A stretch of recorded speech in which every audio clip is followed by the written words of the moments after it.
Hello, welcome everybody. This webinar is organized by Pune River Revival. We have these webinars every Wednesday where we discuss about some or the other topic related to rivers.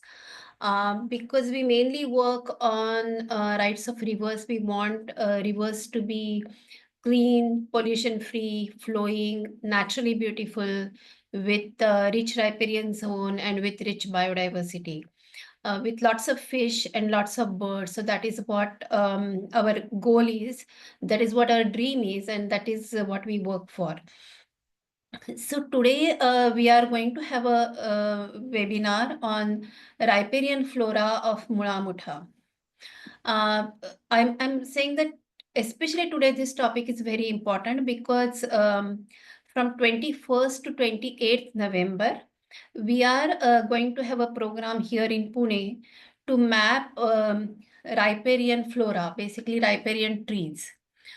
So we have quite a few volunteers with us, and we are requesting more volunteers to join us. We'll do that announcement a bit later again in detail. But we are going to have this map a tree, each one counts. That's our program. That is going to be from 21st to 28th November.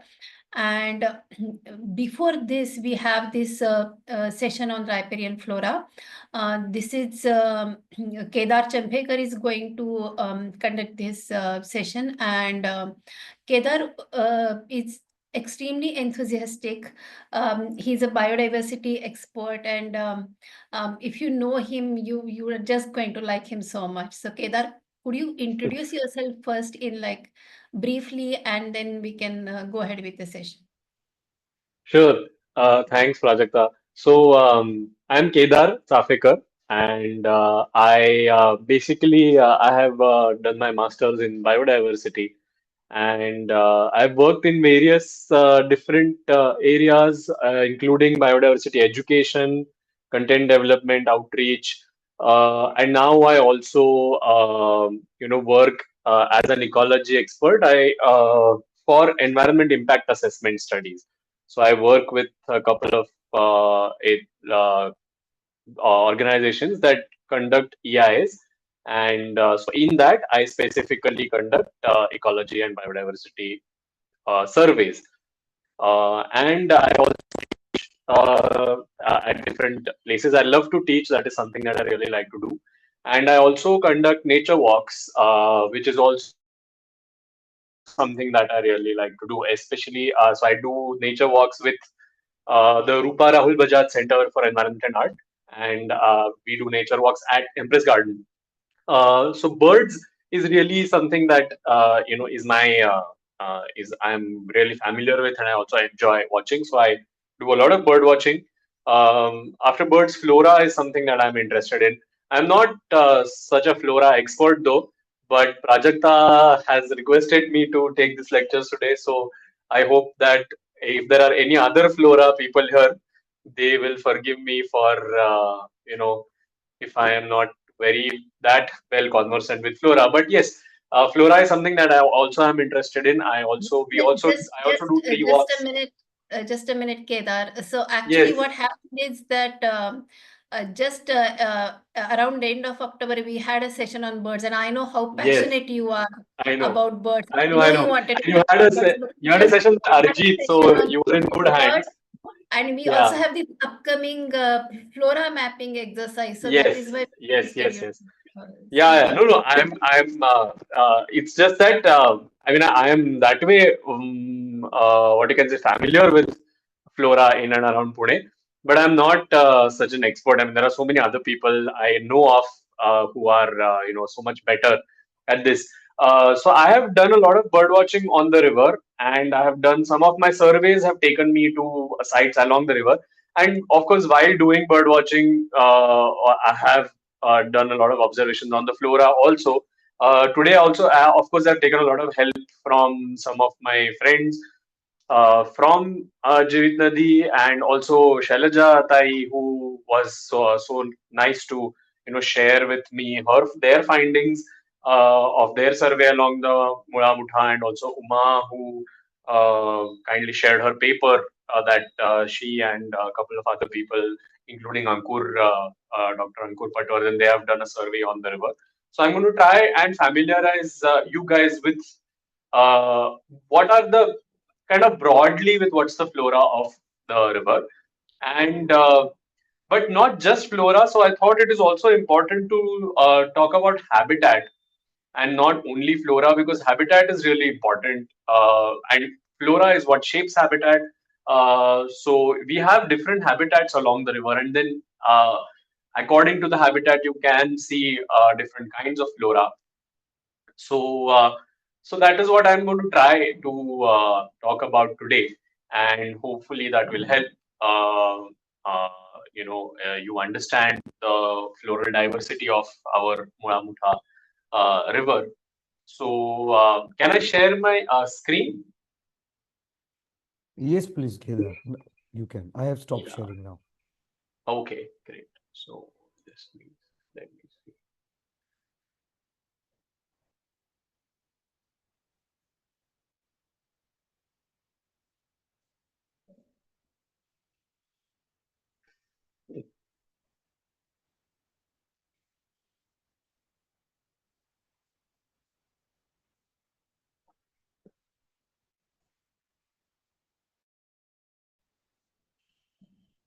Yes, can you see? Ha. Oh, झालाय load. Yes, please. Sorry, just a second. Let me start from the beginning. So, yeah, and you can hear me, right? Yes, very well. Yeah, yeah. Okay, great. So I'll just, to start with, walk you through the river. So kind of looking at the Mula-Mutha as it kind of enters Pune and as it leaves Pune, what all different kinds of habitats does it go through, and what are the kind of flora that then you see along the habitat. So I've tried to use as many of my photos as possible. And these are photos which I'm using just for demonstration. So they might not cover every habitat that is there, but I'm going to try. So let us walk through the river first of all, I thought, because that will be nice to kind of see what all different habitats are there along the river. Interestingly, I was referring to a research paper by Dr. Prakash Goe from the 80s, and it is a paper on birds of the Mula-Mutha. But in that, he has very well detailed out the different kinds of habitats that we have along the river.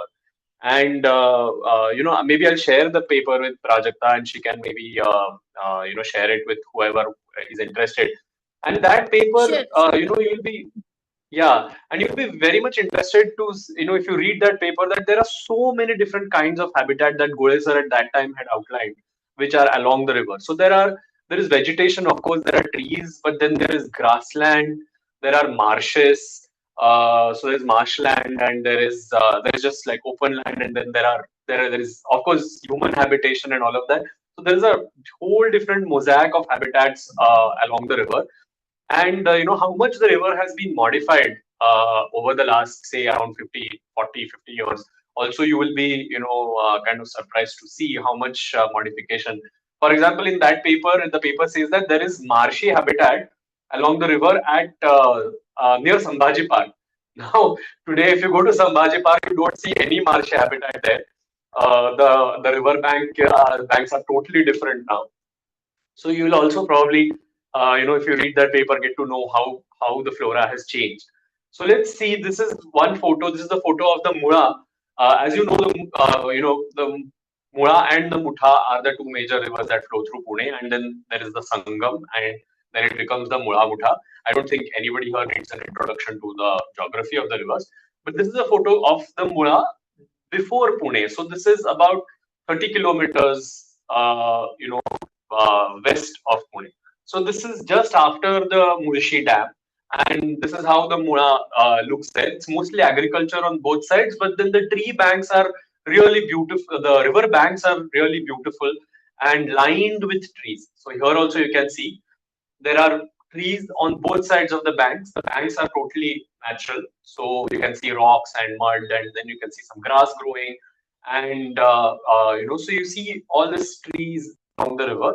And we will come to what are the common trees along our rivers. But here in the photo, you can see currants, that is Pongamia. And Pongamia probably is one of the most common riparian trees that we see along the Mula-Mutha. So here you can see the Mula. The banks are pretty much natural. They are kind of untouched. There are lots of trees along the banks. The river is very green. There are many different kinds of flora, and also there are many habitats in the river. So there are the muddy banks. There are rocks. There are shallow pools, like you can see here in this photo. There is a small, very still kind of pool that has formed here. So this is what the picture of the river is. About 30 kilometers west of Pune, if you go. And then this is as you come closer to the city. This is the Mula again. So this is near Hinjawadi, actually. So this is Hinjawadi, near Hinjawadi phase 3. So here also you will see that the river is still okay, and the river banks are still have a lot of greenery. The river is relatively cleaner. So here, if you see on one bank, you see kind of flat grassy areas. So along the Mula-Mutha, both the rivers, you will see that in some places you see these grassy meadows kind of habitat along the river. And on the other bank, you see thick trees on the river banks. So here itself, you can see two different kinds of habitats that are along the river. And so then as you move further in, this is a very familiar sight, right? So this river, we have seen as soon as it enters the city. So this is the Mutha. So this is in the city, this is somewhere around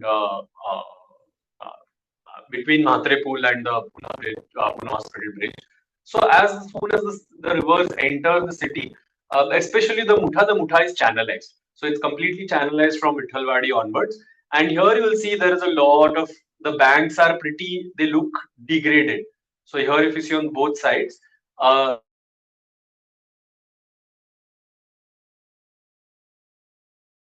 just very short veggie disturbance, grazing, lot of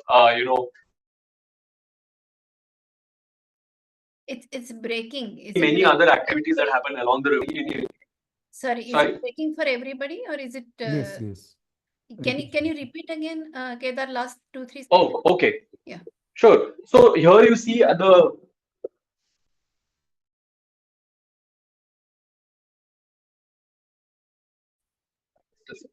just a second, just a minute. I'll just stop sharing for a second. My earphones are not behaving very well today. Just a minute. Okay, okay. Yeah, okay. I'll share again now. Huh. Sure. Okay, now can you see? Yeah.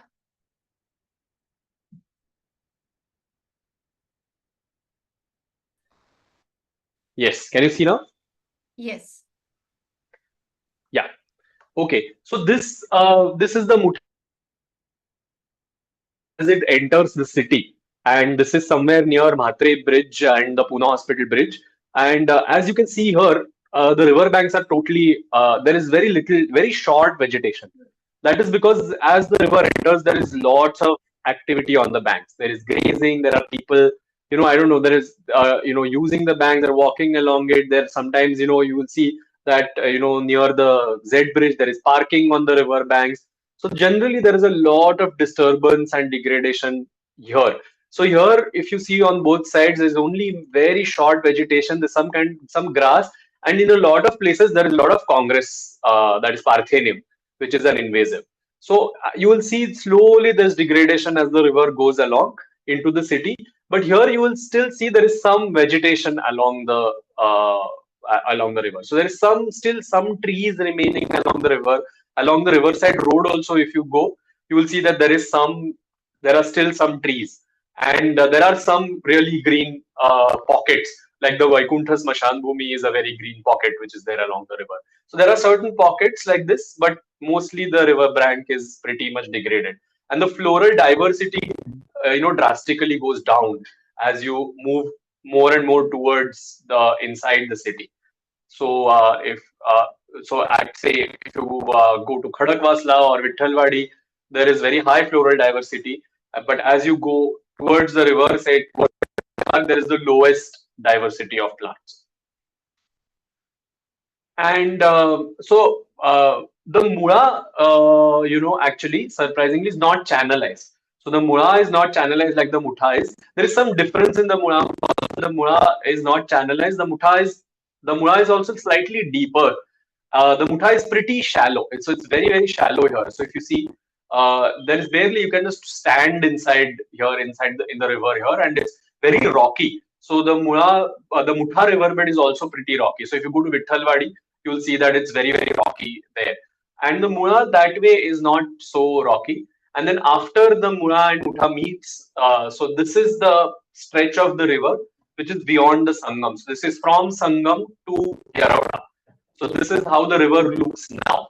So, if you would have gone here just say maybe 2 years ago, the picture would have been different. But here also, if you see along the river, there are thick trees lining the river bank. Now, I don't know what is going to happen to this, but there is lots of trees. So on this side, actually, there is a just very thick vegetation, and there is just that road, the Sangamwadi road, and vegetation along the river. And on this side, this is all the vegetation that is there along the Boat Club road. So there is still a lot of trees along the river. But what is happening here now is because of these embankments. Now these habitats which were there are getting destroyed, which were on the bank. So we'll see that in the next picture. So this is what is happening to the rivers now, but there's still a lot of trees here, and these are a mix of different kinds of trees. So there are rain trees and there are other exotics, but there are also natives like Pongamia and many others.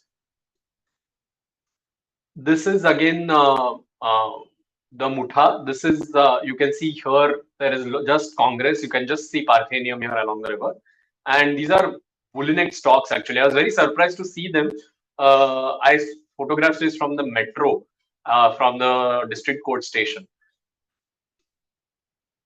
And then we come to the Mula-Mutha sanctuary, where again you have a lot of vegetation, different kinds of habitat. So this is the Yarauda bridge, and this is the Mula-Mutha sanctuary, which is downstream of the Yarauda bridge. And here you can see that there is a lot of diversity of habitats here. So there is, of course, this short vegetation along the river banks. There are islands. There is some vegetation on the islands, and then there are trees on both the sides of the river. And there are big islands. So some of these islands are pretty large with big trees on them. So here you'll see there are a lot of different trees, and there's this big island in the middle of the river. And here also you see a completely tree-lined riverbank here. So there are again lots of trees along here. If you all must have walked through Salim Ali sanctuary, and you must have seen the amount of trees that are there in the sanctuary. So here there is, again, you can see the different layers of vegetation. So you see trees, and then you see, here this is polygonum, which is growing in that shallow or that mud that is there along the river. And so there are different kinds of vegetation that you see. There is here if you see, there is a ficus tree, there is an umber. So umber is something that we find regularly along rivers or water bodies. And so this is a really, really habitat-rich stretch of the river. But unfortunately, this is how it looks today. So this is again the riverfront way coming up. And now as you see that this habitat, this interface which is there, which creates the riparian habitat, the interface between the land and the water, which has all these different shrubs and then herbs and then aquatic plants and then trees. All this interaction between the river is lost as soon as you do this. So now you have the trees, and then you have this water hyacinth because of the pollution, and this whole stretch is gone. So all that riparian vegetation here is gone, and now the trees aren't connected to the river anymore. So, and because you have this big embankment here, so if the tree roots probably had any interaction with the river, that is also gone on both sides. So the trees are still there, but this riparian interface is missing. And let's go further downstream. So as you go, the river exits Pune city and goes eastwards, and this is near Wagholi. So if you go to Wagholi again, you will see that the river banks are natural. And surprisingly, or not surprisingly, actually, it is expected. In Wagholi, in some places in Wagholi, you actually have Wagholi and Manjari, you have grasslands or scrubland along the river. So the river is also going through this ecotone that you see in Pune. So if you go to Mulshi or you go to Panchet, you have forests. So you have semi-evergreen or moist deciduous forest, and then the river comes. It moves through the city, goes eastwards, which is a more drier region of Pune district, that is Manjari and Wagholi. You see grasslands and scrublands along the river. So this is somewhere around Manjari, and you can see degraded scrub, but there is some kind of scrub on along the river, and the flora sort of changes. So here you actually see, this is in Wagholi. You see this kind of short grass and bushes and some trees interspersed along this habitat in the this is along the river. So this is actually on the riverbank. This is sloping down to the river. So you see lovely scrubland along the river as you go eastwards of Pune. So, so this is kind of, just to give you like a quick overview of the habitats that are there along the river. So, just to kind of recap, there is, so of course, if you start at the origins of the river, that is in Panchet or in Mulshi, you have beautiful, thick evergreen forest or semi-evergreen forest there. And as the river, kind of flows towards Pune, there is agricultural land, but the banks are still natural with a lot of trees, a lot of vegetation along the banks. And then it gets more and more degraded as it passes through the city.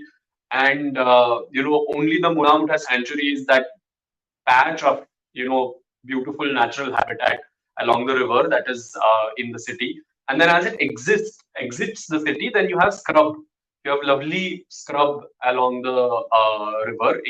Even on Google Maps, if you see, you will see actually patches of scrubland along the river on the east of Pune. And now we will, try and quickly look at some of the common flora that is there along the river. But at this point, if anyone has a question or anyone wants to ask something, uh, uh, feel free to unmute yourself, or I can proceed to talking about some of the common Actually, flora. we'll take the Yeah, questions a bit later. we'll take the questions at the We end. can continue now. Yeah. Yeah, great. Okay, thanks. So now let's look at some of the common, really, really very common trees that we associate with riparian habitats. First of all, for those who might be new here, who might this might be your first PRR talk that you're doing. What do you mean by riparian? So riparian basically is that zone of transition between aquatic and the terrestrial habitat. So where you have a little bit of terrestrial habitat, you have the water, and you have everything in between. So there are different kinds of plants that grow along this riparian habitat. So I'll just go back to that of the so in this photo you might be able to see. So there are trees which are kind of higher up on the drier side of the riparian habitat, and then there are there might be some plants growing along the edge here which are not submerged really in the water, or but they're growing in that moist soil that is there, or the kind of more wetter soil that is there along the river. And then there are some plants here you can see they are in the wet mud. So there is this wet mud along the river banks, and there are plants that grow in this wet mud. And then there will be plants floating in the water or even submerged. There are some plants that are completely submerged inside the water, and there will be plants that will be floating on the water. So this is the whole range of different kinds of flora that you see along a riparian habitat. So this is basically what we mean by riparian flora. And in Pune, actually, according to different sources, but according to also the Jeevit Nadi survey, there are more than 300 species of flora. So there are literally more than 300 species of plants that you find in this riparian zone along the Mula-Mutha and Mutha and the Mula-Mutha. So along this around 30-40 kilometer stretch of the river, there are more than 300 species of plants, which is really, really amazing, which is actually quite surprising given how much pollution there is in the river, or given how much degradation there is in the river. But some comparative studies also shows that there would have been more plant species. So there are older studies from the 60s and the 70s. There are studies by Dr. Vartak, and then there are studies by Gule sir, which show that there are some species that have been lost actually along over the years. So, a recent article, you might have already seen that article. So by Uma and other people, the study that they had done, they have actually shown that almost 200 species of plants have already been lost. So there would have been about 500 plus species of flora, but we have actually lost about 200 of them. But still, there are around 300 plus species of plants along the Mula-Mutha. So with that, let's move on to some of the common flora that we see along the river. So the most common, trees that are associated with the river, the most common of them is Pongamia or currants. And you all must have seen currants. A really nice place to see currants along the river is the Salim Ali Sanctuary. So if you go to the Salim Ali Sanctuary and you walk through the sanctuary, you will see there are lots of old currants trees. And currants across the country you see very commonly associated with riverbanks. So it's a very common riparian species. Another really lovely place to see old currants trees is at Kaudipat. So if you go to Kaudipat, I don't know how many of you have been to Kaudipat. So Kaudipat is this area after Manjri. So it's east of Manjri, and there is a barrage there's a bund on the river there, and people go there to see birds because there are lots of migratory water birds which come there. So if you cross the barrage at Kaudipat and you go to the other side, there's a beautiful woodland there, and there are lots of currants trees there. So currants is a very common riparian native species. And here you see this photo shows the currants tree in bloom. So you get these beautiful white flowers to the currants in late summer or early monsoons. It flowers. And currants is also known for another thing, which is biodiesel. So the seeds yield an oil, and that oil has been, it has been explored, as potential for biodiesel. So currants is, one of the most common trees. Here also you see currants. This is a photo. Currants is not just seen along the Mula-Mutha, but it's also seen all along the smaller streams that come and meet the Mula-Mutha. So this photo has been taken in Hadapsar along a stream which meets the Mula-Mutha. There is a thick, what you can say, like there's a thick, almost like a grove of currants trees there. So many places along the river you'll see currants. This is Salix or Valuns. Now, maybe people who are familiar with the river know that in Pune we now have only this one individual of the Valuns that is remaining. So this, if you want to see it, you have to walk across the Pune Hospital bridge. So from Pune Hospital, as you cross the bridge, as you come to the other end of the bridge, you'll see this fellow on the left-hand side. And but Salix is actually a common riparian tree across Western Maharashtra. So if you go anywhere, along rivers, you'll see Salix. They are now declining in numbers, but you'll still see in many places you'll see Salix. This is the only one surviving in the city limits of Pune.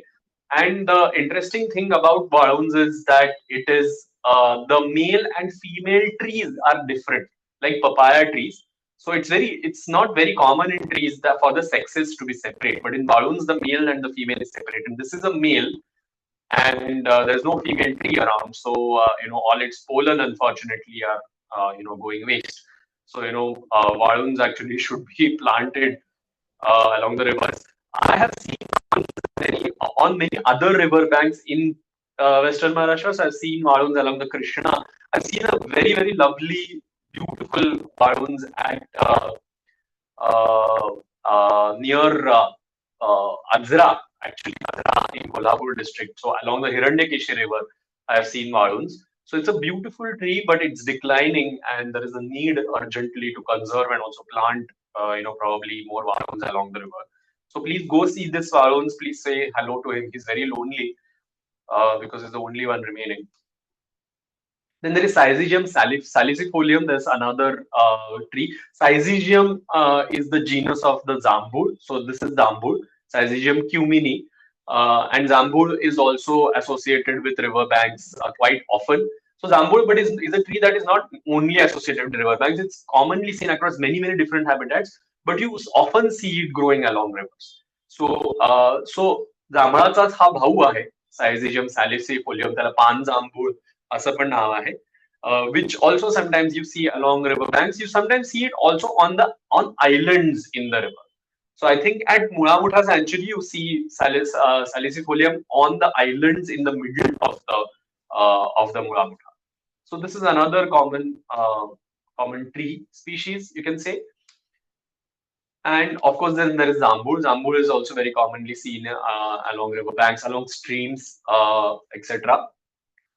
And Babul.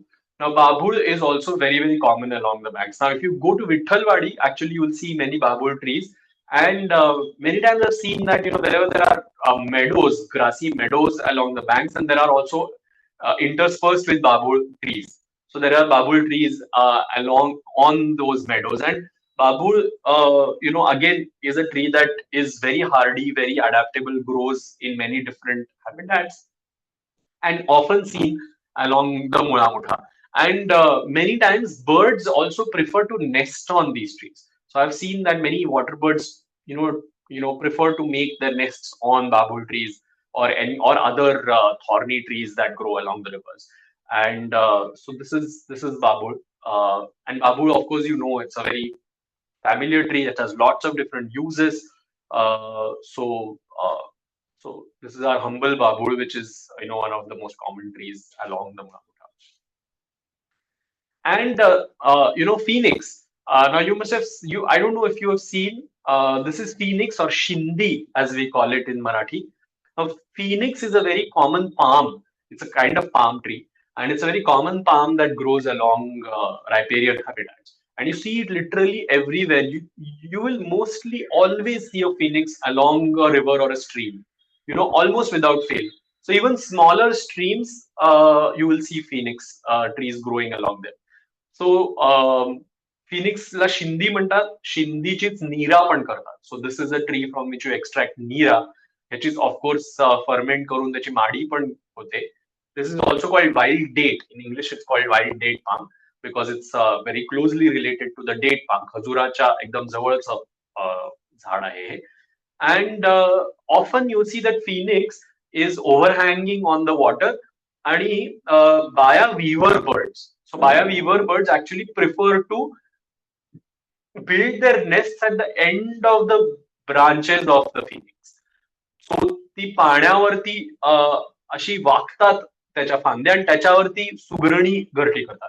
Because Baya weavers always make their nests overhanging water, because that is a way of protecting themselves, because then there is no threat from below, or it is very difficult for predators then to access that nest. So phoenix trees are often used by Baya weavers to nest. So they're very important in terms of the bird diversity, because there is a specific association of a bird with the phoenix tree.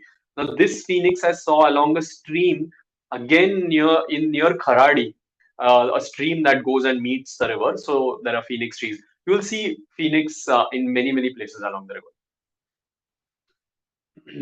Another very common tree, Kala Umbar. So Ficus hispida. I don't know if you've seen this. This grows anywhere where there's water. It grows in gutters, nalas, सगळीकडे हे उगवताना दिसतं काळा उंबर, Ficus hispida. And how to recognize it, how to identify it, if you just touch the leaf of a kala umbar, it's rough like sandpaper. So it's really rough to the touch. So this is kala. It's kind of not a tree really. It's kind of a small tree or a shrubby kind of tree. And literally it grows everywhere along water bodies. So आपल्याकडे सगळ्या ओढ्यांच्यातनं काळं उंबर दिसतं. So you see it in the streams, in gutters, in nalas, in along the rivers. So you'll see Kala Umbar everywhere.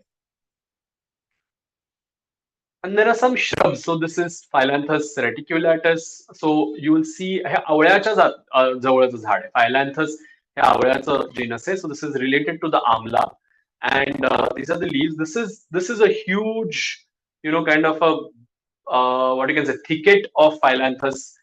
This is again, near Kharadi, along a small stream which meets the Mula-Mutha. There is this big thicket of Phyllanthus that I had come across. So Phyllanthus reticulatus is also common shrub, which you will often encounter if you walk along riverbanks. So this is another common native shrub that you see. Glycosmis pentaphylla is another shrub that you might come across, another common shrub that you'll come across as you walk along the riverbanks in the Mula-Mutha. And combretum, ह्याला आपण मराठीत पिळूक किंवा पिळुकी असं नाव आहे. This is actually a large climber. So this is not a shrub. So it's kind of it can be a sort of shrubby, or it can also become a climber. And you often see it along, riverbanks, climbing on the trees or on the shrubbery along the riverbank. Combretum albidum. So this is another common shrub, or you can say shrub or shrub climber kind of a species. And but these are shrubs and trees that grow along the river. So but not in the water. So they grow on the river banks. But there are many plants that grow in the water. So here you'll see this is typha, or pankanis as we call it. So typha is very commonly found in marshy habitats along the river. So you can see this is a marshy habitat. So where the water is kind of stagnant or kind of still. So there you will see typha growing out of it. So pankanis as we call it. Typha, now the advantage of one thing about typha is that it gives a very good habitat to a lot of smaller birds. So weaver birds and different kinds of warblers, etc., love this typha beds because they can hide inside. And they also sometimes make, like reed warblers or even weavers. They also weavers use the blades of the typha sometimes for making nests. And there are reed warblers which you will often see, which are migratory to this part of the country, which you will often see prefer this habitat. So they prefer sitting or moving inside these typha beds. So there is typha, which is one very common. So this is a plant that grows anchored inside the water in the mud, but emerges out of the water. This is called emergent plants. So typha is a very common emergent, pankanis along Mula-Mutha. The other is this. So sherol or parol, as you call it, polygonum. So polygonum is also very commonly seen along the rivers. This is another native emergent plant that you see along the Mula-Mutha.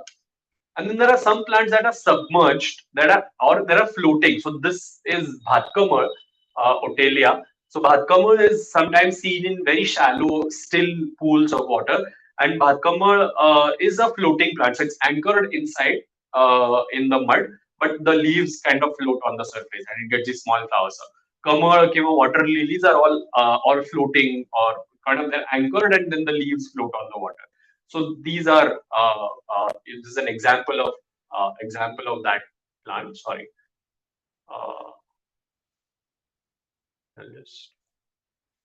So that is Bhatkamal.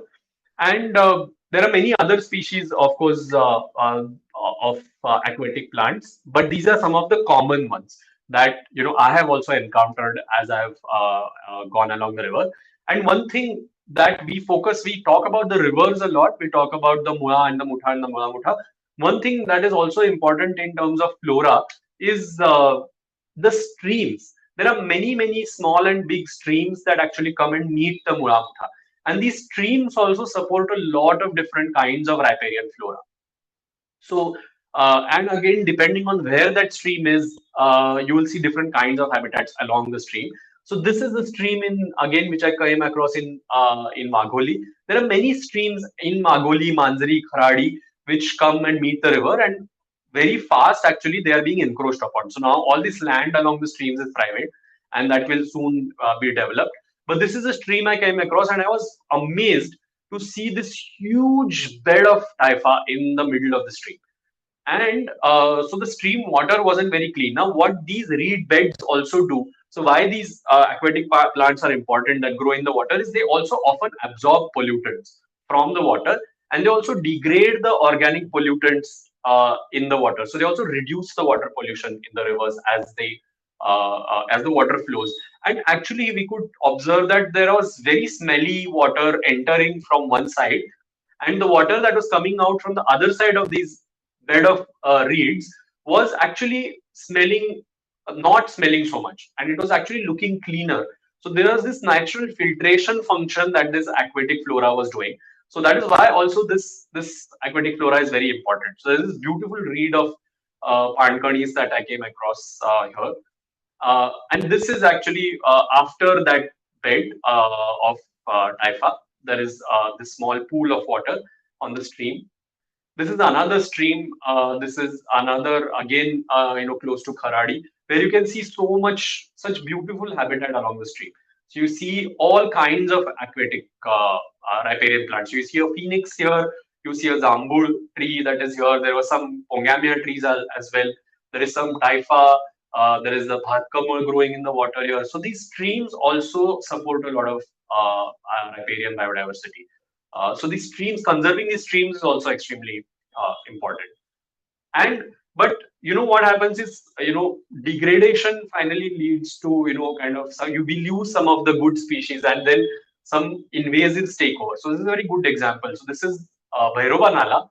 This is near Mundhwa. And as you can see here, there is a lot of degradation probably and disturbance along the bank. So here you just see castor, Eranda. So there is no other plant that you can see here. Eranda plants are very hardy. So you only see castor growing here. And here you see garvale, that is Ipomia growing here. So garvale is another invasive climber that you sometimes see along along water bodies. So here you see that heavy disturbance to riparian habitats then leads to invasives or weeds taking over, and then you lose some of the the lovely riparian floral diversity that you have along the river. And I think my time is up. But there are many other trees also which you see which are not exactly riparian, but you see them associated with riparian habitats along the river. So there is, there are many other trees. So there is Vavar and trees like that, Bhokar, which you also see along the rivers in many places. I think stop sharing. Actually, Kedar always has so much to tell us, and there is always so much information. The time is never enough. Yeah, and So maybe we might. I'm bad at managing my time. No. So, Actually, that was a fantastic session. There was only one thing that was not correct, which you said in the beginning, that you are not expert in flora and you are not expert in biodiversity. Other than that, it was a fantastic session. And I think after a few weeks or few months, we should have one more session with you. Not only flora, but maybe your favorite topic of birds and yes. everything together. We'll definitely Yes. have it. Before we go ahead with some of the questions, I just want to take 1 minute and make an important announcement. There is this India River Week from 21st to 28th November, and I'm sure Kedar has inspired you to go to the river banks and look at the riparian zone. So we are going to do this riparian flora mapping. Our tree, our responsibility. Map a tree, each one counts. That's what our program is. We want volunteers to join us. And Amit, can we put that WhatsApp link also here? The group where we have flora mapping, map a tree, each one counts. And you don't have to be expert. We do not have to be able to identify trees like Kedar is doing or Shailajata is doing, okay? Because there will be on the field training, there will be experts who will train us on the field to identify important trees, and there will be an app, a very simple app, or actually it's a website where we can take a picture and map it. If we cannot identify, that's also fine. We can say that we cannot identify. Later on, looking at the pictures, the experts will identify that. So please do join us in large numbers on whichever day you can, because it is very important. If we want to conserve our riparian zones, then we should know how they are. We should know what trees are there. So this mapping is very, very important. So I request you to be part of this. The link is already provided here in the chat. So now going back to the questions, I think one of the question was, I think one of the comment was that yes, in Pune, in the Pune city, near Mutha, there is only one Vanun's tree, but there are more, looks like near Ramnadi and Mula confluence and Oh, um, okay, great. Paner side. That is one place that I have, have to still go and explore the flora. I've birded, Ram Mula Sangam. I don't know what it is about that place, which is so amazing because if you just go to eBird and even look at the bird diversity at the Ramnadi Mula Sangam, it's amazing. I mean, there's something about that which is just fantastic. And if So there are the more salics, I am going to go there now soon and go and see them. So So the thank you question there for is, can telling me. we get some female trees and plant there, and can we plant those on Mutha banks, and is that possible? That question was there. One of Oh, I don't know actually. I think we could, but I don't know how to propagate them because I'm not really familiar with how you could propagate a salix. But if there are female trees, if you can find female trees and get seeds, and then we could try and propagate them from the seeds and then plant. If Sucheta here, Sucheta might be interested in taking up this project of finding the seeds of salix and making saplings and but yeah, I mean, we should do the Ramura Sangam then and see if there are any female trees, and we might even try to do some cross pollination to ensure if there is some seeding if it happens on the trees. So we should do this actually. Uh, Try and find female calyx trees. Another question was this, that could you suggest, by the way, before I go ahead with more questions, you can ask questions in English, Marathi, Hindi, any of the languages. Yeah, please. Kedar सगळ्या भाषा चांगल्या बोलतो आणि आपण सगळ्याच भाषा बोलतो. तर पुढचा प्रश्न आहे की could you suggest how does a novice start the journey of learning identification of trees? Okay. I think Kedar will answer, but before that, I'll say at least join this mappery exercise, and maybe that could be a Yes, good start for you. correct. Yeah. I think you go out with people who are looking at trees, tag along with somebody, and you will learn a lot on the field. But you can start by having some field guides, and start learning how to what all you need to observe in a tree. So there are certain features which you need to see when you go out. So like the leaf arrangement, leaf shape, and then you can slowly start identifying. There are certain nice guides. So there is, I think, Trees of Pune, which is there, which is a book you can start with. There are also Mazen sir's books. There are 4 books. They don't really give you identifying guidelines as such, but there are books which you can go through because a lot of the trees in his books are found in Pune, and he actually even mentions where you find these trees. So that is one really good way of also learning this. And if you are even more interested, very keen on that, then you should go do the field botany course at Agarkar, which teaches you how to do identification on the field. So you could look at these different options. But just start going observing and photographing and trying to find out from these different sources. The next question is, how is this biodiversity that you discussed is affecting the river water? Why is it necessary? Oh, many reasons. One is it provides so the diversity of flora provides diversity. So diversity of the geographical diversity along the river, which is rocky banks in some places, grassy meadows somewhere, woodland somewhere, grassland somewhere. This already supports different kinds of flora, and the higher the diversity of flora, it supports a higher diversity of fauna. So it kind of automatically, so all of this is supporting each other and kind of dependent on each other. And the pollution, what it does first is it starts killing the flora. So fish diversity has gone down in the river. Pollution also will affect certain plants. So not all plants might be able to survive high levels of pollution in the water. And the other is disturbance. So there are some plants which cannot also uh, you know uh, uh, uh, cannot survive in very high disturbed areas, and then that gives access to a lot of invasive species like alligator weed, for example.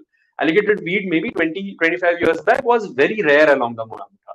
But now, because of very high levels of pollution and degradation, we see alligator weed, which is a very dangerous, very invasive plant like the water hyacinth, which you see because of very high pollution. So there are plants which survive which can survive very well in high pollution, and then they take over the river, or they take over the riparian habitat, and they decrease the diversity. But on the other hand, if you have a lot of native diversity and you have a lot of native flora that you protect, then it automatically also impacts the water quality. Like I showed you in one of the photos, where this big reed bed was actually, acting like a natural, water purifier.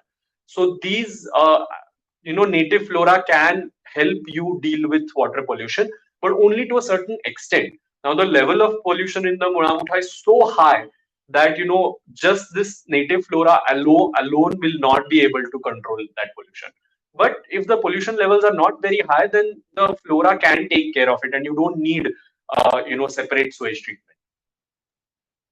Another question is that if we are looking for a literature on riparian zone conservation and tree species, I think you already talked about tree species, but what should we refer to for riparian zone conservation and tree plantation actually there? For riparian zone conservation, I'm not too sure. You will have to look for scientific papers. So you'll actually have to look at search for scientific literature that talks about restoration or conservation of riparian flora. But you can start basically with looking at some of these basic papers. So, like for example, Uma and Ankur sir's paper, which talks about the flora on the Mula-Mutha, the Ecological Society's report on the whole riverfront that they have published, which talks very well about the riparian zone and why is it important and why we need to conserve it. And even Jivit Nadi's whole, report on the riverfront, which also again talks about the different kinds of habitats and the importance of the riparian zone. So you could start with looking at this research that is being done right now through the whole Pune River movement and Jivit Nadi and Ecological Society and other organizations. But if you want to know in depth, then you'll have to look at scientific literature. And about tree plantation, if you want to know about what kind of plantations you should do, or and all, then there are different kinds of sources. One is Mazen sir's books. If you look at, when he talks about the different trees, he actually talks about some of the trees. He actually mentions that these trees are actually very good for plantation, and they should be planted in this habitat or that habitat.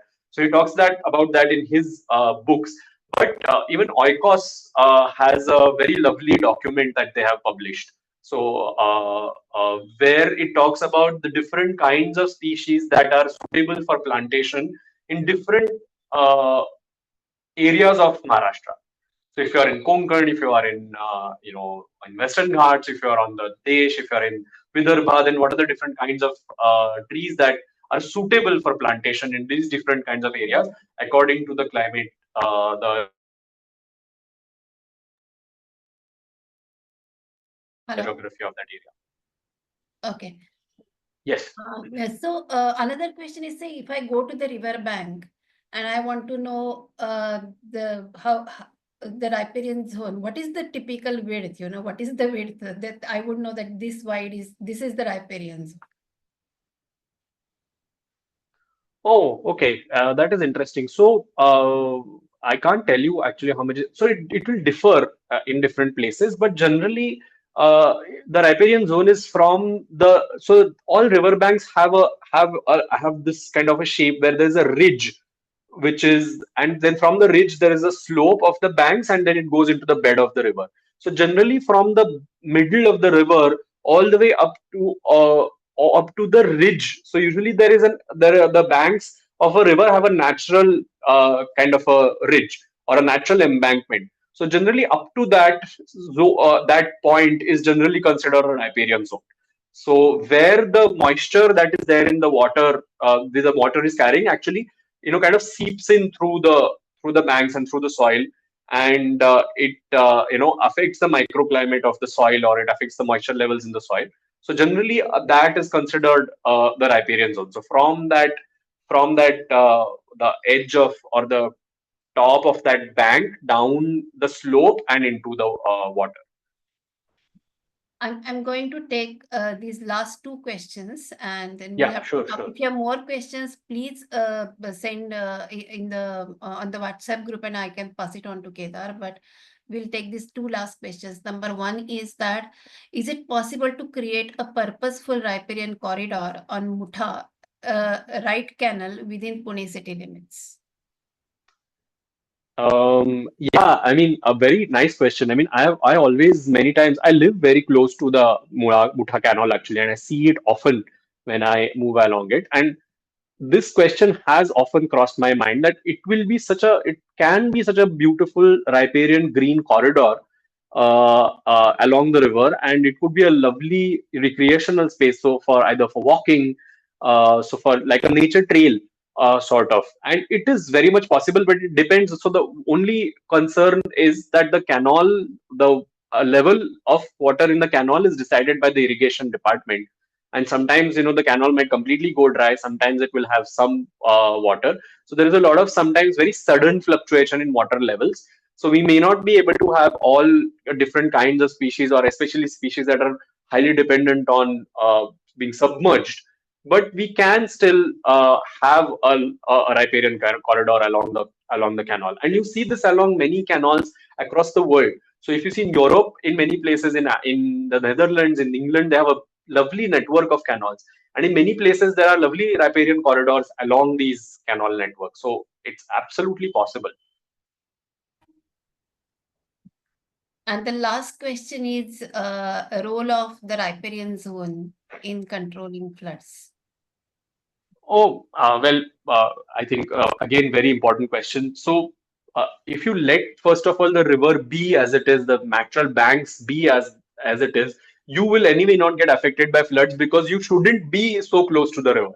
So there shouldn't be any structure that is that close to the river, so that you will have that have the danger of being flooded. So one is that we are building too close to the river.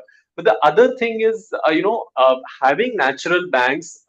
One is it helps percolating the water. So one is that the water is being absorbed. So a lot of the water is being absorbed, and it's because if you do a concrete channel, the water is not going to get absorbed. All the water is just going to flow down.